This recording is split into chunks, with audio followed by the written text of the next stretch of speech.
Қарағанды облысының жастары елбасы жолдауында айтылған жастар жылын жариялауды қолдайды. Мұның өзі жас буынды толғандырған түйткілдерді шешуге, жастардың сан саладағы бастамаларын қолдауға жол ашпақ. Жалпы халықтың тұрмыс сапасын жақсартуды көздеген мемлекет басшысы жолдауын жастар ресурстық орталығының өкілдері дөңгелек үстелде талқылады. Елбасы жыл сайынғы жолдауында жастарды назардан тыс қалдырмайды. Жас буынның сапалы білім алып, салауатты өмір салтын ұстануға, қоғам өміріне жүйелі түрде араласуына үлкен мүмкіндік жасалып келеді. Басқосуға қала мен аудандағы жастар ресурстық орталығының басшылары мен үкіметтік емес ұйымдар қатысты. Олар мемлекет басшысының қазақстандықтардың әл-ауқатының өсуі, табыс пен тұрмыс сапасын арттыру атты жолдаудағы міндеттерді жүзеге асыру жолдарын бірлесіп талқылады. Мұнда әр өңірден келген жастар орталығының өкілдері де өз ұсыныстарын жеткізді.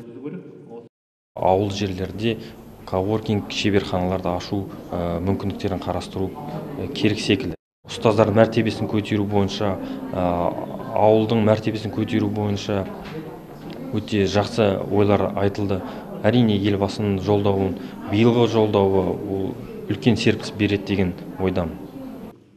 2019 жыл жастардың жаңа мүмкіндіктеріне қол жеткізуіне сара жол ашылатыны анық. Облыс жастары да елбасы жолдауында айтылған мәселелерді қаперге алып, белсенді жұмыстарын бастауға әзір. Қазақстандықтардың әл-ауқатының өсуі, табыс пен тұрмыс сапасын арттыруға жастар ұйымдары бір ауыздан атсалыспақ. Бұл жерде ең алдымен біз елбасының алға қойған міндеттері мен келер жылдың жастар жылы болып жариялануы, ол біз жастар қауымы үшін үлкен серпіліс беріп отыр.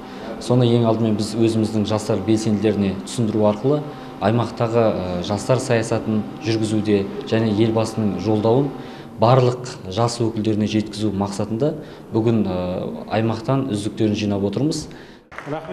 Бұдан өзге жиын барысында Нұркен Әбдіровтің 100 жылдығына арналған патриоттық шаралар талқыланды. Облыстық жастар саясаты мәселелері жөніндегі басқарма басшысы Мирас Құттыбай республикалық деңгейде өткізу жоспарлаған шараға жастарды атсалысуға шақырды. Сондай-ақ Теміртау қаласында жастар үйі орталығы бой көтермек. Мұның бәрі жастар жылында жүзеге аспақшы. Басқосу артынша мемлекеттік жастар саясатын жүзеге асырудағы тиімділік индикаторларын жетілдірудің 4-ші кезеңі атты 2 күндік семинар тренингке ұласты.